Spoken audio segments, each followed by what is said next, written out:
Welcome to this episode of Let's Chat. I'm your host, Chris Revel, coming at you from the Cat Cave in Warwick, Rhode Island. I'm in my bedroom in my house. But this episode was recorded at the What Cheer Writers Club, the most wonderful place in the whole wide world. I absolutely love it there. Fortunate enough to make it, I was able to make it to the Podcasters Club meetup. That this guest is actually one of the people who created the podcast club with Maureen Taylor of Old PVD and Photo Detective podcast. But this is Denise. I don't want to butcher your last name, but Denise is amazing, and we'll talk about our story meeting on here. I want to just give a little context to the intro. So I was a little bit late to this, and I remember vividly, I was on my way downtown, and I was on Doran Street in Providence, for anyone who's aware, and there was like a fire. Had a fire truck was like in front of me, and then it's just stopped in the middle of the road, like where the fire was I think it was like, or Fire Farm, I think it was like, I think it was called Fortnite, not the game, but whatever it is.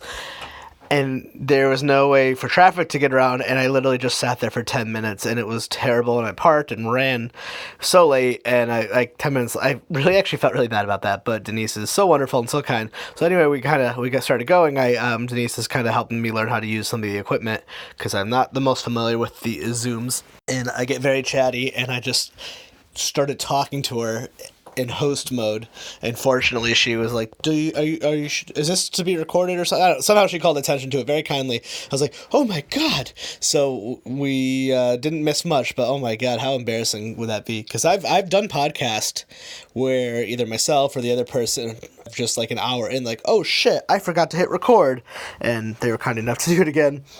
So Denise, thank you for doing that.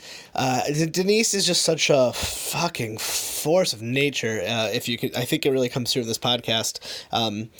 We explain how we met, but we're both part of this wonderful podcast creative community here, and I owe a lot of it to the What Cheer Writers Club, and so it's great to finally We've met, we've talked a bunch. I've done her podcast, Artclectic New England. That was a little different. That was like a 7-question, 7-minute thing.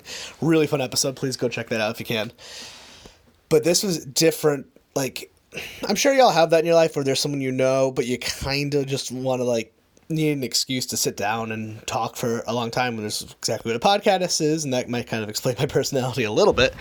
But anyhow, so great. And Denise and I both had a hard out. We both had places to be. We both had to leave like at 1, and it's like 50 minutes. But I remember this. I really remember. There's a Maya Angelou quote. People don't remember what you said, but they remember how you make them feel, or something like that. I remember walking out of this podcast like just really feeling something.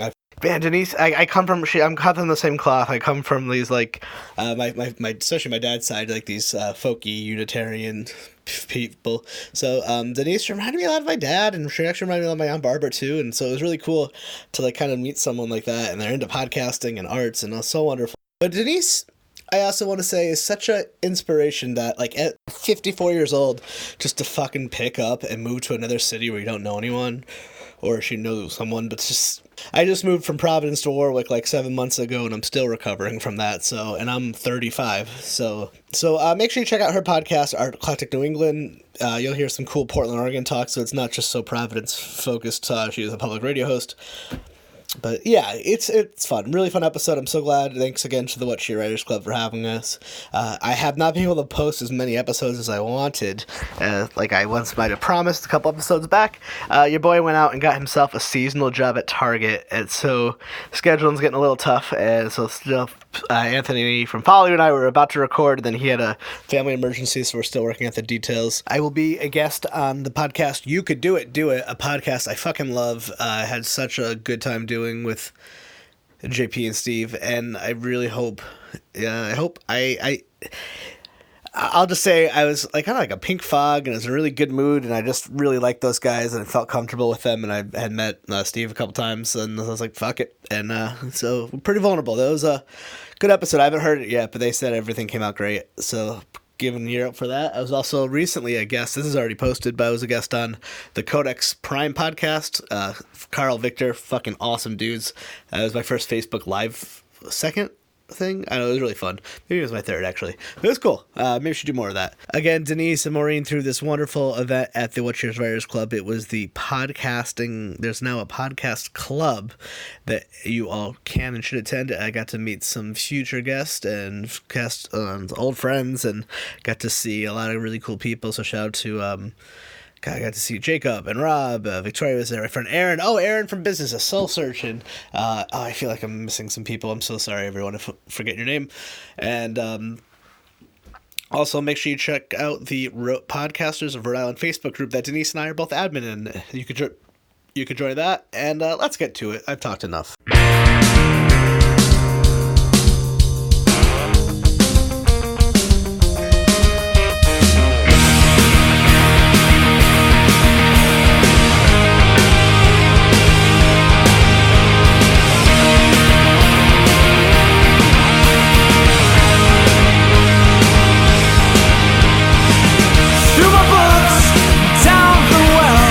Goodbye to a few, some I didn't tell.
'cause we're still alive. Said, good work, son, now don't be shy. The Windsor windows and Princeton woods, oh, it's my home, yeah, I came home.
All right, we are recording. We are recording, thank goodness. For those who missed, I forgot to hit record for any audio people out there, which does happen, but thankfully we didn't get too far into it. So we met at it was here at the What Cheers Writers Club. Yes. I believe it was the podcast studio opening. Yes. And then again, we met again at our good friend Jacob Holler had an AS220 meetup, which is another wonderful community creative art space. And then it turns out just through podcasting and this community that is now thriving and is so wonderful to see. And I'm just always kind of interested because we're like friends on Facebook, and I was listening to your episode of the Grow Smart podcast, A Quality of Place, so produced by Victoria Pasinich. And Shout out. That was so much fun to talk with her. Last night, I listened to it last night. I was like, Victoria, I was like, you're a really good podcast host. I'm like, I know you're not going to believe me because I'm your husband. Yeah. She's like, okay. I was like, but I listened to your earlier ones, and like, you were good, but you seemed nervous, but like, you were like really good and like very confident NPR, and like I know she was like, okay, not taking the compliment because who I was, but I was really, really impressed with her. Yeah, she was very well prepared. Yes. And there was Elizabeth Francis from Rhode Island Council for the Humanities was also there. And it was a great conversation. And I know it's hard, trying to make sure the levels are okay and that you're prepared and you have eye contact with your guests blah, blah, blah, watching the time. But it just felt like a perfectly natural conversation. And it was somewhat great for anyone out there who doesn't know, Grow Smart is a nonprofit organization my wife, Victoria, does the fundraising for.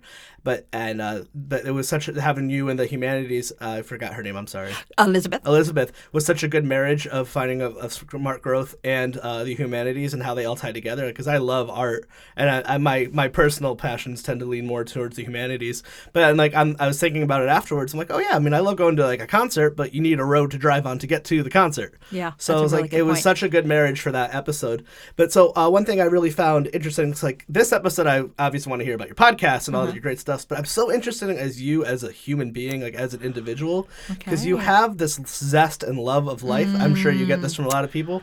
Thank you. Curiosity. I love that. I do have a zest for living. I am a very curious person, and that's been developed over the years. I did, we say we always go to our inner child or whatever of who we are in the world. And there certainly have been times, like everyone, where you kind of take a dip, and there was a period where I'd lost that zest, and it was a confluence of several things. And I'll speak frankly, and I was going through menopause. So anyone who's a woman or knows a woman who's going through that, it's quite a journey. But I bring it up because I had to navigate some depression. And it came at the same time where I lost my job for the very first time in my career. Wow. And so, all that stuff kind of piling on, it was really a rough time, and it took me quite a long time to reclaim that zest and that curiosity. And so thank you for giving me that feedback, because I've been on that journey, back on that journey, and it's great. Yeah, I love exploring. It makes me love hearing that, because social media can always present it takes the worst thoughts that you have in your head and it puts it on other people. So like if I look at your Instagram, I know it's a snapshot of your life, but it could be easy to be like, oh, Denise is always out doing fun, cool shit. Yes. And I'm stuck at home, blah, blah, blah, which... That's the problem with social media. I mean, I'm all about the social media. I love it. I'm not an anti, but there's Yeah. I have to keep that in checking. No, it's like, well, this is a person who this is a snap. Like I went to Comic-Con on Saturday. I saw your photos. Yeah, and I had like a press pass, so I had to do like a lot of Instagram. Yeah. Loved it. Had so much fun. I was talking to my mom, like, oh, you had so much fun. I was like thinking about it. I was like, yeah, but you only saw my Saturday Comic-Con. You didn't see when I worked a full day, my regular full-time job, and then I worked at Target all day afterwards. And then that Sunday when I went back to work my like seasonal job and like dealing with the like, and nor should they, but it's just interesting to see because I did show a snapshot of my day at Comic-Con, which was incredible. But just remember that, but then I had to like, oh yeah, there's a lot of stuff that wasn't incredible that isn't worth talking about online. And that this is not my thing, but like Instagram mostly, but other channels, social media can do this, but they're highlight reels, right? Yeah. I mean, granted, I'm not of the camp like, oh, put all your bad crap out there, but where is there the space for that? Because we are, multifaceted creatures. Yeah. And sometimes it's really fantastic, but I want to make sure I put the positive vibe out there and not really get sucked into the negativity. But I was just talking to someone before I came over here. I had a coffee with a friend of mine, and I was talking about, I tried to put, quote, real stuff on Instagram. Like I started reading that 1619 New York Times special about the first boat who brought the first slaves over to the United States back in August 1619. Wow. And if you haven't read it, it is eye-opening, to say the least. But in any event, I put a post about it on Instagram, and I got no interface. Yes. And it's like, okay, no one wants to talk about slavery. Okay, I get it, in a sense. But it's interesting, how social media has a place in our life and how we use them. And do we get to tell it how we want to use it? Or really does it use us the way it wants us to be? It's just a very interesting conversation. Yeah, I mean it's such a interesting. It's a whole new world. Like I remember being a kid, my brother and I always would talk about like my grandparents being like, and they were like born like the 20s. Like how crazy is it that grandma saw like the car be invented? Yeah. I was like, we'll never know anything like that. But then I'm like, oh my god, like I'm 35, but now we're already having like the conversation of people complaining about like. Retro is now things that I remember, like talking about, remember flip phones? And at the time, this was like the revolutionary technology is already, and that was what, like 7-8 cycles ago it's of phones? A blink of an eye. It used to be, 10 years. I don't know the exact frame of it, but, the development of technology took a generation. Now it's in the blink of an eye. Yeah, it's like, I mean, this is our industrial revolution. Like you always read about that stuff. I'm like, oh, I wonder what it was like to live through the no phones, no electricity, no reliable plumbing, or whatever. I mean, just think of the internet as equivalent to, I guess it's like almost as like the printing press, like being alive, or what I like to use. I like to think of the internet as more like a megaphone, because I forgot the person's name, but the gentleman who had created the megaphone had blamed himself for the Holocaust, and because after the invention of the megaphone, there was a rise of authoritarian dictatorships. I didn't know that. Yeah, that's fascinating. One of those like unintended consequences things of the flip side. Now, like the internet, like anything, it's a tool, and it's a tool. It's like fire or whatever. So it's a tool sometimes, and tools could be weaponized. So it's interesting because I love the internet and don't want to live without it, but I also recognize it's brought a lot of not so pleasant things. 1 year, I went off of social media for 12 whole months. Did you like it? I did enjoy it. I did. And it was fascinating because it wasn't like I didn't know what was happening in the world. But the intimacy and the immediacy of sharing whatever's going on, it's like it's a knee-jerk, instinctual thing now. And I remember when I made the choice, okay, I am off. And back then, the only thing I was on was Facebook for a whole year. And like within 12 hours, I was at the grocery store and a 10-year-old boy was stabbed at the cash register. What? And I wanted to reach for my phone and say, oh my God, I'm at the da-di-da, da-di-da. And I'm like, wait, I'm not on social media anymore. Yeah. And it's so interesting. It's like, well, that's what I would use Yeah. as a way to process, whether it's joy or fear or whatever. Yeah. That was my platform to share. And I'm like, but I'm not doing that. So what do I do now? It was really interesting. Yeah, when I was going through some depressive episode, I guess my depression stuff, I decided when I got off Facebook for a while, which I did enjoy, I decided that I was just going to start texting anyone I wanted to share something with that I knew personally. I was like, I just started making more of an effort to talk to my friends directly, which I do recommend to people. Like, so like, if it's someone like you have a closer relationship with and you have their number or whatever, I'm going to share you this article and we're going to talk instead of. But I'm on it back on. I use Facebook mostly for the podcast page, but it is kind of fun having like a stream of and doing the podcast, especially like when I first started, where it was just full focus on like had nothing to do with the region that I lived in by any means. And I have all these friends I've met online that I've never met, but we would like just talk throughout the entire day at work and stuff. It's fun. But so you're from Pennsylvania, but then you were living in Portland. I spent the first half of my life in Pennsylvania and the second half of my life in Oregon. Probably about roughly equal. So this is my third chapter. Woohoo! In New England. What brought you to Portland? So it was kind of fluky, actually. I was supposed to visit a friend in Croatia, and it was during the whole Bosnian Serb conflict. And she couldn't get out she was in Bosnia doing some human rights commission work. Anyway, I couldn't go see her in the Netherlands. So I said, okay, I already had a notion I wanted to go somewhere far away. I'm like, well, I wasn't much of a traveler back then. And I said, well, I have an aunt and uncle in Oregon. Don't say Oregon. It's Oregon. And so I said, hey, Aunt Kathy, Uncle Doug. Oh, I'm making my thumbs like I'm texting. We weren't texting back then. I called them. I said, hey, I'm thinking of coming out. I actually might have written a letter, believe it or not. Wow. And I'm thinking of coming out to Oregon.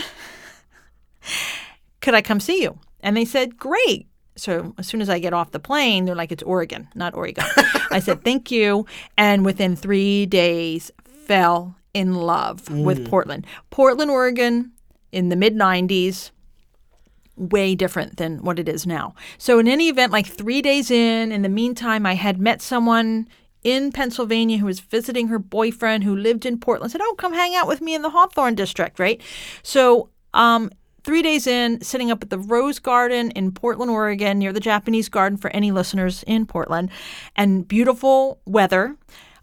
Pacific Northwest is known for its rain, and it had literally stopped 3 days before I got there, and it was no humidity, which is, of course, bets off now with climate change, but it was pristine, gorgeous, green, lovely. And I said, that's it, I'm moving here. And that was just like, where did that come from? So that was June 1995. Pre-kids? Oh, yeah. And then I moved in. I left Pennsylvania, Ambler, Pennsylvania, end of September 1995. Where in PA is that? That's just it's near Philly. Okay, because I know Pennsylvania is so large and culturally. Yeah, southeastern Pennsylvania. Yeah. And near, Philly, Jersey? Horsham. Well, sort of. It's not that far, but it's just north of Philadelphia area. Yeah. And so, I found a job, as it turned out, when I got there. I had a housemate when I got there. I drove cross-country with my friend Chris Miller in the little Nissan Sentra with a U-Haul trailer that was technically too big for the car, but we made it over the Rockies. Wow. And it was an adventure ever since. So I was there for like 2 decades and made so many important relationships. I was briefly married to my daughter's father, who I met there, and it was a phenomenal adventure, but it was time to go. Yeah. And I had plans to move back east when my daughter graduated high school, but she wanted to go to an independent school on the East Coast. So I said, okay, long story short, if you get in, I'll move. She got in, I moved. And I picked Providence, Rhode Island, sight unseen. And it was down to, do I move back to Pennsylvania because I have family and friends, or do I have an adventure? Well, it was really a blink of an eye decision. I'm like, well, of course I want to have an adventure. And so where's my adventure? I had certain lists of criteria, blah, blah, blah, blah, and I landed in Providence. And it's been a phenomenal choice. I love it here. now from just knowing you a little bit, so you kind of had that flip though, like when you went to Portland, like as you were just talking, and then you got to have that opportunity again in Providence. One thing I really, really don't want in my own life is I don't want to go stale. I don't want to be like out of it. And I look up to like whenever from knowing you, and you know it's you're a little older than I am, but it's like you're one of those people like you have those good qualities of like. But like to be at that part of your life with a child, and you're like you had. I'm safety, 54 years old, and you're like, I want an adventure. Is it therapy, or is it just like life experience, or just genetics? I think it ties into what we started talking about. Is really just finding that sense of adventure and curiosity again. People say, "Oh, you're so brave," and I guess it did take courage to do. I'm not trying to knock that. I think everyone has that capacity, but really, it's just making the choice. And that's so easy for you to say. Well, granted, it's easier for some people than others. But really, I am always an advocate, a cheerleader, a pushy broad when it comes to, if you have a dream, if you even have a little blink of an interest, then do it, damn it. Just do it. What's the worst thing? Now, I'm saying this for my own thing, too. Yeah, of course. What's the worst thing? You could mess up and fail. Okay, next thing. And it's very nonchalant. It sounds very nonchalant. I did a lot of work. I do a lot of personal development. I have done therapy, so it's just, some of us, grit, right? There's people who are growth oriented, fixed mind, all that stuff, neuroplasticity, neuroscience in a different life. I'd be a neuroscientist. I'm telling you that right now. But just understanding behavior and instincts and courage and learning from other people who've done it and taking little baby steps. Let me give you an example. I am like such a pull out the soapbox for women to just ask, okay? We women, and I won't go too far down there, but we women don't learn how to ask for what we need or what we want, right? So there's a book called Just Ask for It, I believe, and then there's the science behind it, research, 2 women scientists, and then applying get your asking muscle up to speed. Yeah. And that book changed my life. Oh, that's beautiful. And Have you ever told the author? I did reach out to them to hopefully interview them years ago, and they were working on another research project, but of course I did thank them.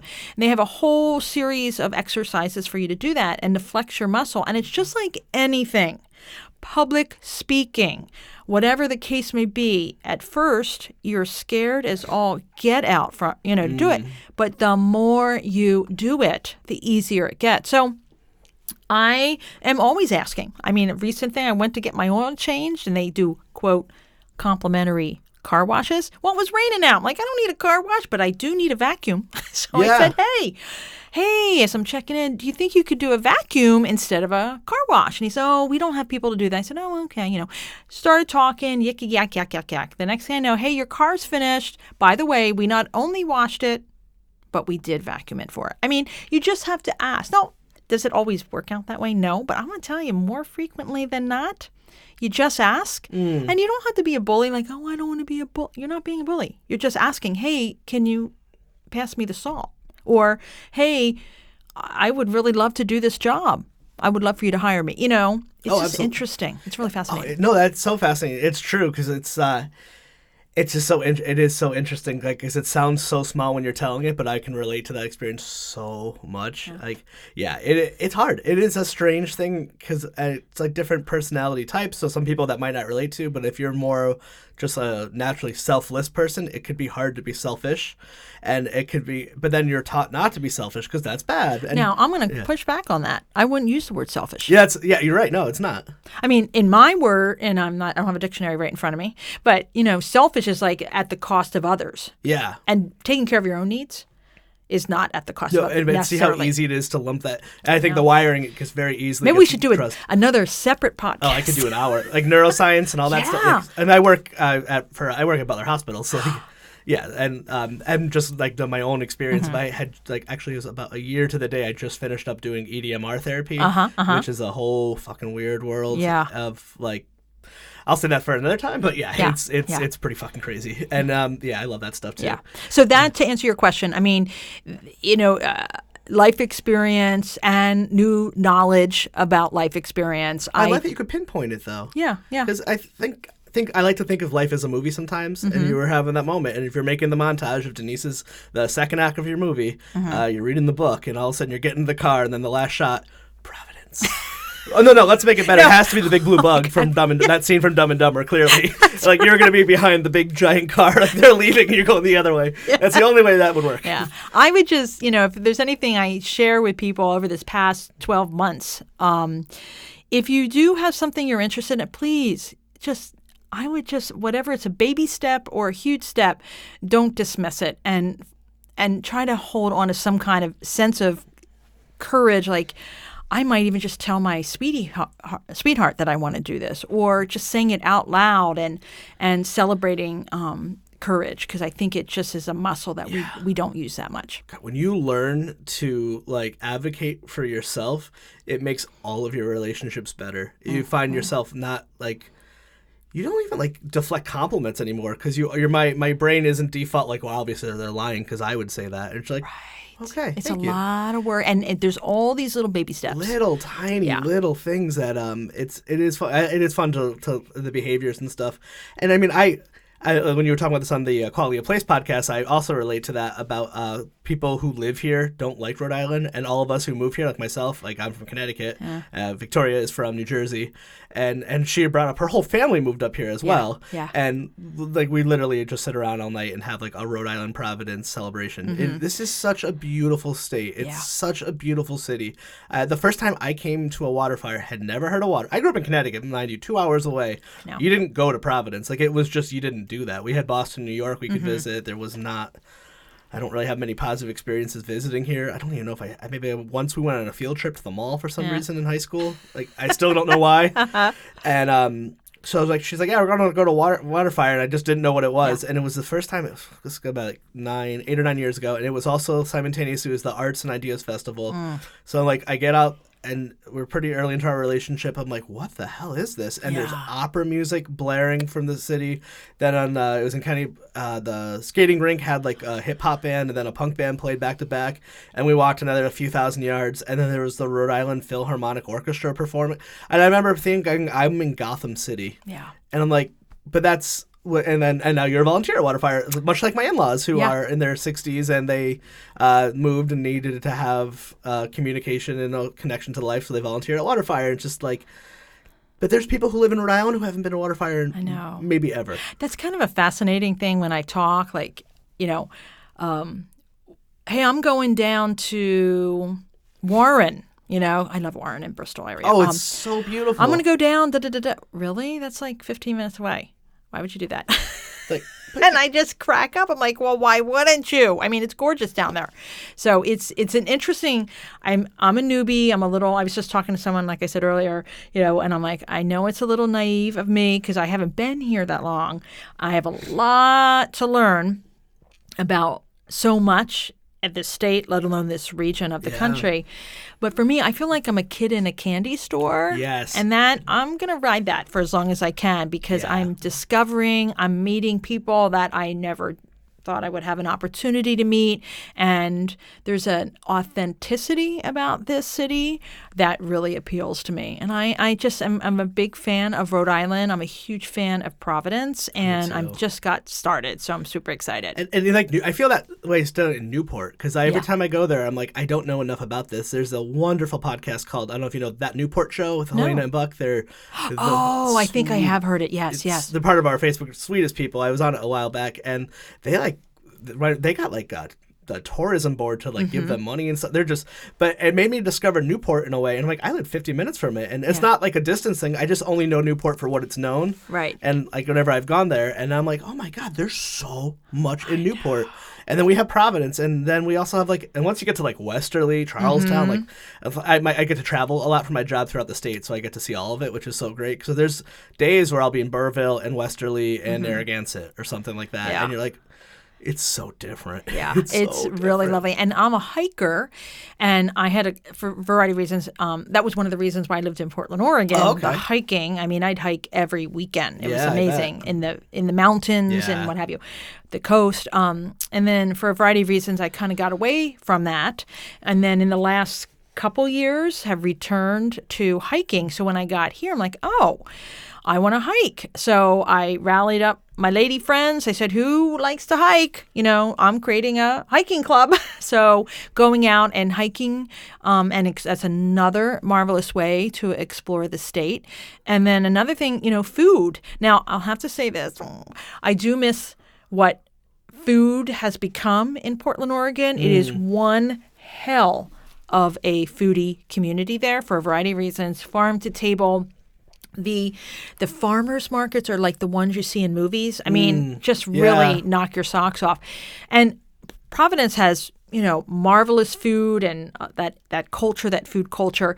And so I'm still exploring it. But I thought, okay, I want to explore. So I created a dining group called that's so smart. Dames Who Dine. And it's How is that not a podcast? Well, soon. There's Okay, only good. so much I can do. I know, right? That's the worst part about having so many ideas. So in Portland, a friend of mine, Terry, created Dames Who Dine in Portland. So when I came here, I said, well, listen, I want to explore, I want to eat, and I want to build my community. So I'm like, hey, I'm going to do a Dames Who Dine in Providence. Are you cool with that? She's like, yeah, go for it. So shortly after I arrived here, I'm an out and about kind of person. So anytime I meet a gal, I say, hey, do you like to eat? Do you want to go out? Blah, blah, blah. So I have about 20 women on the list right now. Not all of us convene at the same time, but it's a great way to check out the restaurants. And also people can cross-sectionally meet and I make love new that. friendships. So that's that. I'm a connector. I like bringing people together. Same here. And so that sort of serves all those purposes. So, I was in a pizza club like that here, Oh, where my really? friend Joe, it was called Providence Secret Society of Pizza, where he picked a different restaurant, and we all just went. Is out he and get still pizza. doing it? No, it Oh. stopped. Maybe he should, but Yeah. and it's funny now. Like, oh yeah, all we need to do is make excuses to hang out. That's all adulthood is. Yeah, Because it's yeah. very and lovely to go home and sit in your very warm, brand new couch. I saw, which I relate because when we got our first new Yeah. couch, I was like, Yeah. I'm not doing. I slept on it know. for 3 months. I I loved it know. so much. I fell asleep on it last night. Just like but no, and I'm the same thing. I love food, and Yeah. it's just so fun. I know. I felt like when I met you, like such a kindred spirit. You remind me so much of like the family I come, like my parents and like my aunts and. That's are you, so kind of you to say that. really weird. You're not Unitarian by any chance. I am are you? Unitarian. Okay, that's why I come from Unitarians. Okay, yeah. I'm a member Okay. of Bell Street Chapel UU Church over yeah. on Bell Street on the other side of the river. Yeah, of course. My grandparents were West Hartford. Okay, And cool. I had to say, when both of them now have passed, Yeah. around the same time. I had my mom's side and my dad's side passed, and I was very close to all my grandparents. And so my grandma T passed. She was and my grandpa Joe was at a Catholic church, the same church. They were assholes. Let's be honest. Like they were. I remember them arguing about the eulogy's length and who could read what. yeah, Blah. yeah, It was just a yeah. horrible experience. Both my Yeah. grandparents, Ellie and Peter, had passed. At the funeral? Are you talking about the funeral Yeah, this thing? is the service? funeral. The priest would argue. Oh, don't even get me. Yeah. Total assholes. Yeah. Sorry, but I'm not used to cursing on podcasts. But my Nana, when she passed, she was a devout Catholic, Yeah. right? We did not want to be anywhere near that church, but it was because of her. Yep. So we did a service, and none of us could recite whatever you do in I always Catholic feel church. lost. And we're sitting there, and we're like, just do your thing. Now the funeral car driver, he could, because he's Catholic, the priest would start glaring at us and rolling his eyes because we weren't responding. It's like, dude, we're not Catholic.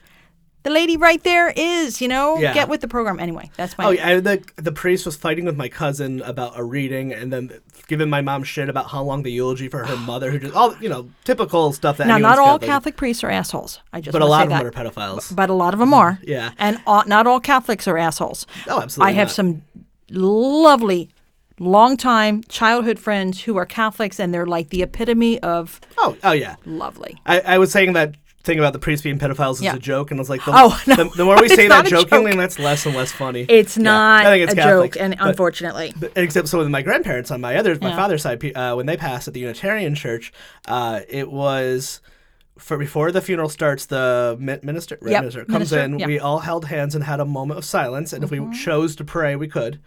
Then anyone can get up and say a few words, and then the family went outside, and I'm gonna cry. It was so beautiful. We buried their ashes in the tree at their church with the minister, and the minister, who knew them personally, in tears, like hugging, and it was just like the most we always say we're going to go to a Unitarian church, and we just never have. Well, I hope I said something to your wife about Bell Street, so I think I would like that. Yeah, especially because I would have because I don't like the religious part, but I love people and stuff. That's when this is my first church membership. I'm not a big religious person at all, and I did some UU in Portland. It was too big for me, but when I came here, I had a Unity church I went to in Portland, which was a lot of woo-woo, metaphysical, very uplifting.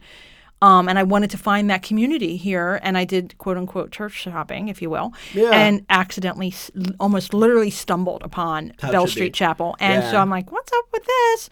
And I went, I'm like, okay, if someone says hello to me, then this is cool. But if they don't, I'm out of here, But before the thing started, someone came over from the other side of the place. Hey, my name's Cindy.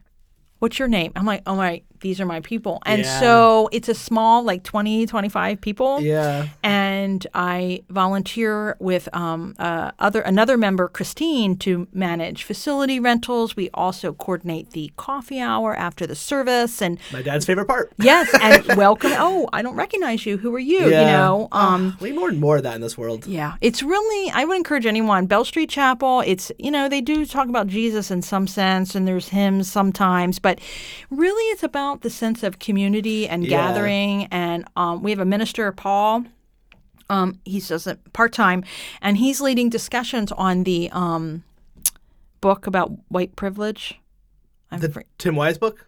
It was a woman author. I can't think of the name. It just went out of my head. There's probably a bunch, but that sounds interesting. Why it's so hard to talk about white privilege or whatever. But, talking about hard things, there's spaces for that. Learning. I've learned so much. Yeah. And I just love my community. It makes so much sense when I heard you. I'm like, that's because when I first met you, I felt this instant pull. I was like, she's like, you remind me a lot of my dad. And he's also, I don't know if I ever say this on the show. He actually has a radio show. He has a college radio show at Wesleyan. Oh my gosh. He's been doing for about a decade. And then my Aunt Barbara is a potter. Okay. But she was in Indiana, but her kids live in Portland. Oh. And her little grandson, my cousin Sarah's son, Nico, is on an episode of Portlandia. Oh my God. Yeah.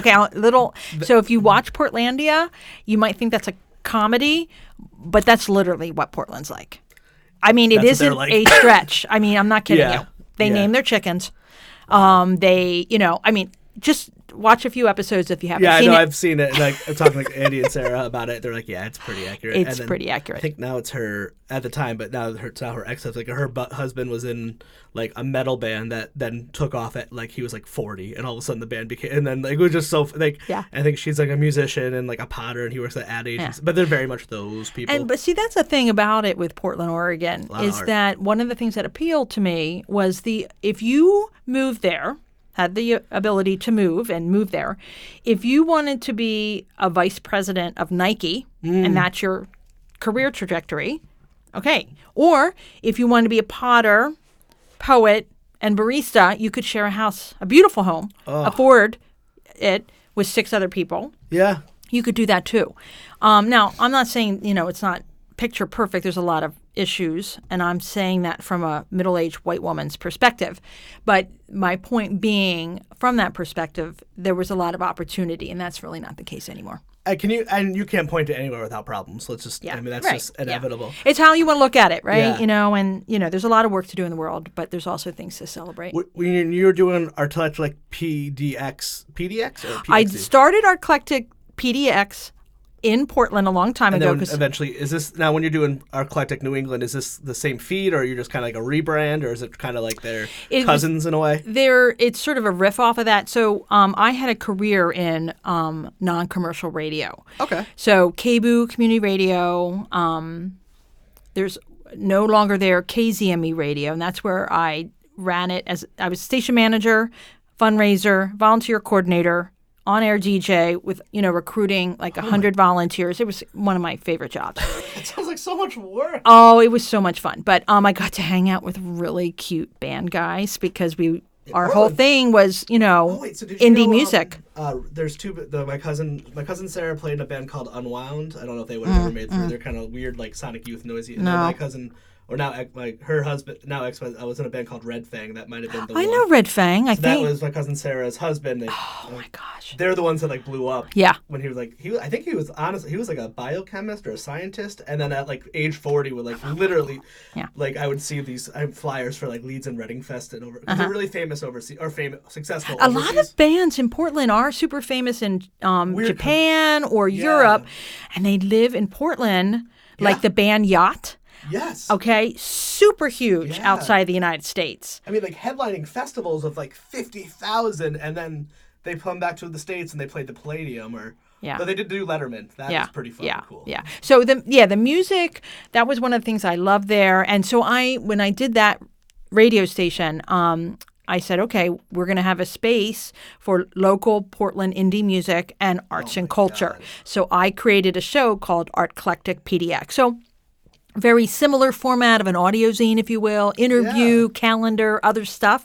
And so when I moved here, I said, you know what? I want to do some podcasting. And I'm like, one of the things I love about what I've heard about Providence, Rhode Island and New England as a whole was the arts and culture. And I thought, okay, there might be this great opportunity as I discover and as I explore to do a podcast about this part of the community. So I waited to get a little settled when I moved here. And then I launched it, I guess, in March, I think. And it's great, by the way, people. Aw, I thank you. absolutely love it. I love that it's clearly you put a lot of work into it, because I have a hard enough time booking one guest for an hour, but you're taking like 3 or 4 different. I was thinking of the logistics of like, I was like, when I was on Years of did the 7 and 7, which was so great. But I was like, oh my God, she had to do all the work just to get me there for 7 minutes. Then you had to have 3 other sections with 3 other guests for one episode. I got almost passed out of just thinking about it. So I would go back to my time as news director at KBOO. It's like the logistics, working with volunteers, the moving pieces, the last minute thing you didn't expect, blah, blah, blah, blah. And that's helped me to a certain degree with this podcast. But I keep thinking, oh, wait a minute, this is not radio. It's not like I'm on every Wednesday. So I have to shift my paradigm a little bit and say, well, do batch production, you know? So in 2020, my hope, fingers crossed, is that right now I do about an hour or hour plus once a month. And it is an audio zine where I do interviews. There's also Anita Krakenstuff, who does what I call novelty interviews. She is so funny. I thought it was a joke. I thought it was like, you know how sometimes artists... Hashtag love her. Yeah, like her last name is Kraken Stuff. She's a hoot. I've not seen her ever out of character. Ever. Wow. Or talk to her. She's a too kook. funny. I love you, Anita Krakenstuff. And then Maureen Taylor of Photo Detective. Old PVD and Photo Yeah. Detective. She just started and will be doing a history segment That's interesting. for Providence. And then Jenny Courier, she is a club member, and I met her through, I think, YCDIA. Am I you getting can that? do it. Is it over here somewhere? Yeah, you could do it. I love Yes. those with JP and, oh God, why am I... They interviewed her, and I'm like, Steve. I need love to those meet guys. her. And so she is hopefully going to do maybe a food segment. Yeah. And then I always feature local music. So the musicians I've reached out to have been really generous. I say, hey, I do a podcast. So you'll always hear New England musicians close out the show. I have some people I got. Please hook me know up. that. I guess And I if do. you're a musician, I'm sure there'll be links in the show notes. I would love to build up a catalog of local music. But I love it. So my goal is in 2020, I'm putting it out in the universe, is that I want to reframe how I put it together. So I do a weekly show that is not as comprehensive as what I'm doing, but the first 3 weeks, if you will be just strictly interview. And then the last show of the month will be a broader, bigger show like what that's I'm doing smart. now. So it's just shifting around how I do things. Like, is it Kate who does How to Be a Better Person? Like, Yes. Like that's the format could work too, like that short daily. But I also, Yes. I was talking to her, I was like, that sounds like a lot of work. Yeah. But also, I'm like, oh, but you also have that's, you know, she's good at it. Like, Yeah, so I think she comes in, she records all her segments. I don't know, does she edit it? She might have someone help her. I don't know. I don't know exactly. know.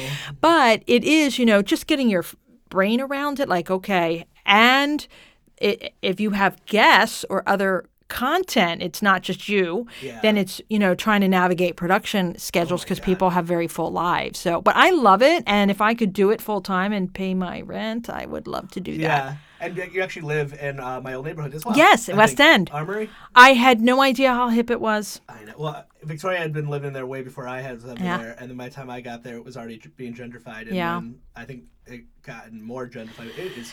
But I have to say, at least when I lived there, and it seems to be the case now, because I have some friends who still live over there. Because I love, one of the great things I love is, like, it's not only do they, like, put a farmer's market in there, they also have things where they include, like, with a farmer's market in our state, if you have SNAP benefits, you can get a reduced thing. So there actually are a lot of mixture of cultures. I mean, maybe it's, I'm too... I'm a newcomer, but I have to say the first time I arrived, I walk around Dexter Training Park, for my daily activity or whatever. And the first week I was here, I'm like, oh, I'm going to go take a walk by that park.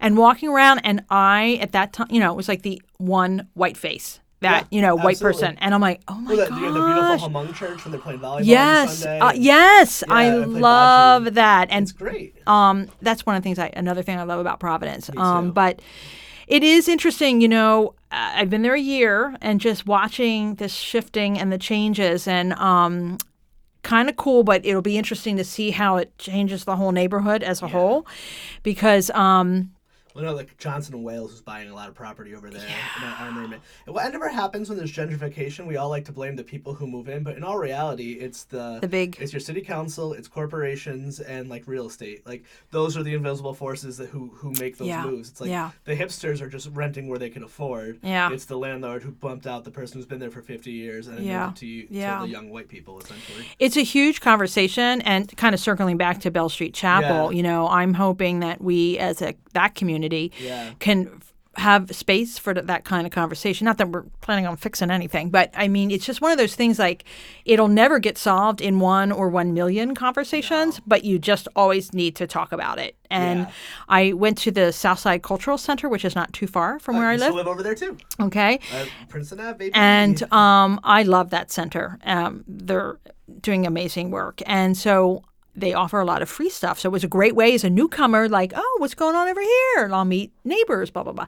And I remember I went for a Juneteenth celebration, dinner, and performance, and sat at a table with some gals, women, and they had been long time friends, and they grew up in Providence. And so we were talking about the sense of place and how it's changed, where big freeways are intentionally put into cities to separate and divide communities. Yeah. And they said, and when we grew up in our neighborhood, it was everyone, and everyone played with everyone, and da-da-da-da-da-da.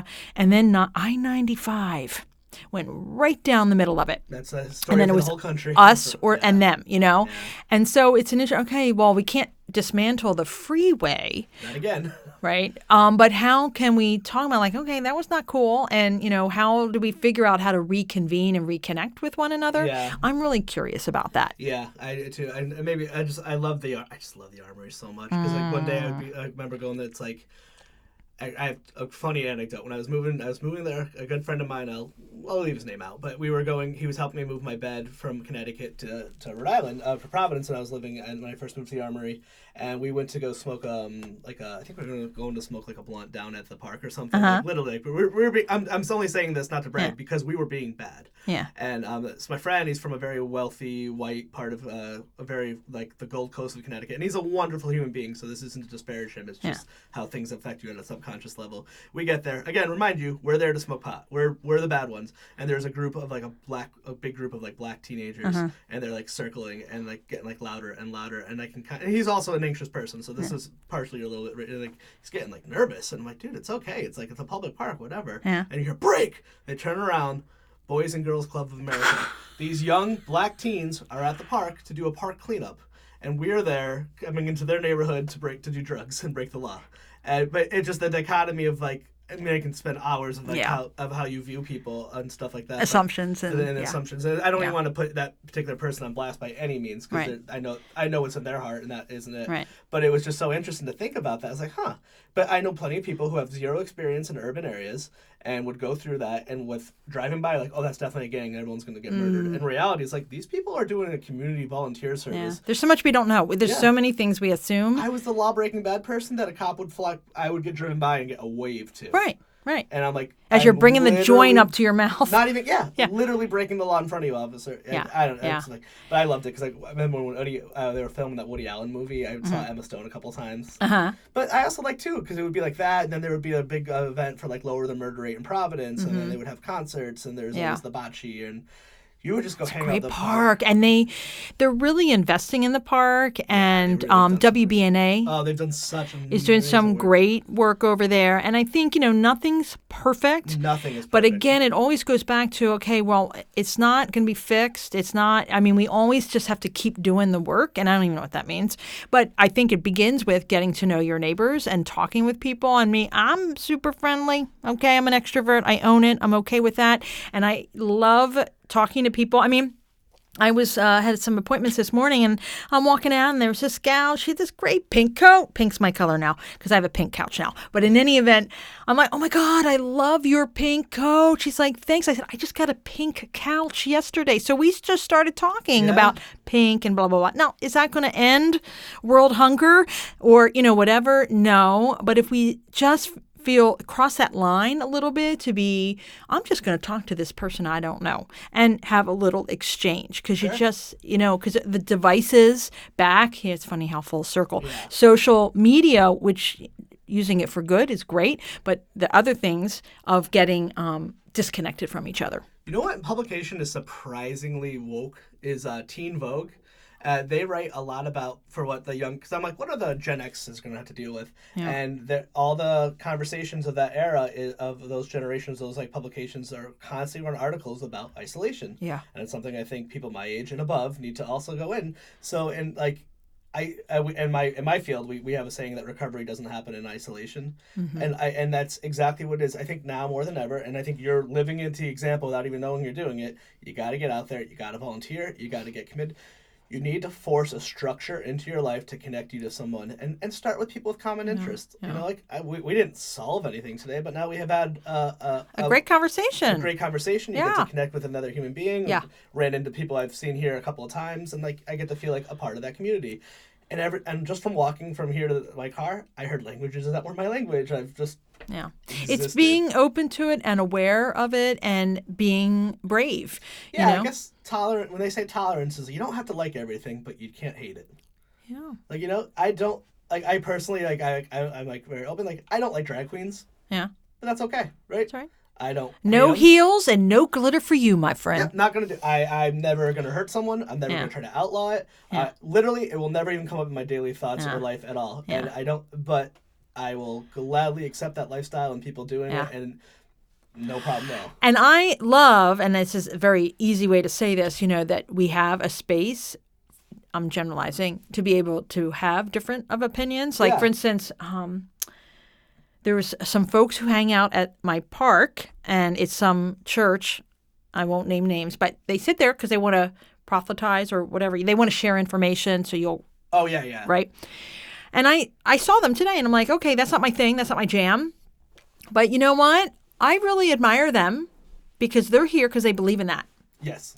And they're allowed to do that. And they're not harassing anyone. And they're not harassing anyone. And if I wanted to, I could talk with them and have an interesting or not interesting conversation. Absolutely. But that's not my thing. But I am really, it fills my heart that people are passionate about things that are their jams and that they're really interested in doing X, Y, or Z. And hey, you want to talk about it or not? And because I'm all about learning too. That's it's a huge thing. Because as I get older, I'm becoming more and more self-aware that I don't know it all. Yeah. And a lesson I've been trying to learn for myself is like not ignoring good advice. My good past guest / good friend Nikolai, who's just on most recent episode, two episodes ago, would always say don't ignore good advice from people you don't like. Because I really don't like that woo-woo Gwyneth Paltrow world is always a big shut-off for me. Like, I just no whatever. goop for you. Yeah, but there are some things within that world which ended up long story short, ended up being EDMR therapy that changed my life for the better. So there are... Can you remind me what that acronym stands for? So it's eye desensitization movement reprocessing. Oh. I could talk about 7 hours if you ever have any interest in it. It is fascinating. Okay. Essentially, it's very close to hypnosis okay. or... hypnosis, meditation, okay. or hallucination. Have you ever heard microdosing? When people I've get heard of that. concussions. Yes. It all affects the same part of the brain. It's Okay. basically all working through the subconscious. Okay. And it's basically Which is huge. It's dreams. It's Yeah. basically you get put in a lucid dream, and it's really great for trauma victims. But I'll spend you the interesting. time because I know we have to wrap it up. Yeah. And I have to be somewhere at 1. Okay, same here. I have 1:00 too. But Full day. We definitely have to do this again. 'Cause I would feel love like it. I can Thank talk for you. At least 5 hours. Thank you so much for doing what you're doing in the thanks. world. Thank you for your kind words right back at you. It's thank such you. a pleasure to know you Yeah, and vice your versa. wife. One of these days I'll meet that baby. Oh, yeah. I wonder how she would do here. I know. Gosh, I bet she'd have some great Lot of wisdom. climbing. You should probably have her in here and interview her. I actually have thought about Yeah, that. Out of the Mouths of Babes is pretty so cool. cute. I have recordings. I have a 15-year-old daughter, and I have recordings when she was 3, and I would take her into KBOO Community Radio, and I still have it. And just to listen to that, it's just so amazing. But thank you. This has been such a treat, and I would love to come back and talk with you. And a shout out to our buds here at What Cheer Writers Club for having this great space. What a party! I'm sorry you missed our anniversary party. know, Oh my so God! sad. Well, they're here to stay. So anyone who's So where can people find you online? Oh, yeah. So, plug your podcast, plug yes. your personal pages. So, What you got? my podcast is on SoundCloud. So, if you go to SoundCloud and look for Artclectic New England, which is a mouthful, so I'm sure you'll have the show links, which is probably the best way. And I do have a blog, which I do intermittent posts on Blogger. My next step next year is to have actually a website to hold all this content right now. But and I do have a Facebook fan page, Artclectic New England. But I would just say check the show notes. You have a good Instagram as well. I do. That is my personal. So it is? that the one yes, that we're I got friends. confused. Yeah. Okay. I So didn't know that. I'm thinking about that. I think I'll probably keep that personal. I do have an Artclectic Instagram, but I haven't been putting content on that, so I have to be a little bit thoughtful about Sure. to do that. So yeah, that's probably the best thing is to look at the show notes and then click on that. And then every show episode has my email address, which is artclecticne@gmail.com. And several events around the city of Providence, according to the internet. Yes. So if you're an artist, work for an arts organization, culture, food, anything, lifestyle, whatever, and you're interested in being connected with me, I want to do more blogging with people because I don't have the bandwidth for podcasting to have everyone and their mother on Yeah, of course. yet. So that is something I'm going to be developing over the next couple of months to at least have an online presence of really sharing out interviews in that way. Awesome. Thank you so much. Thank you.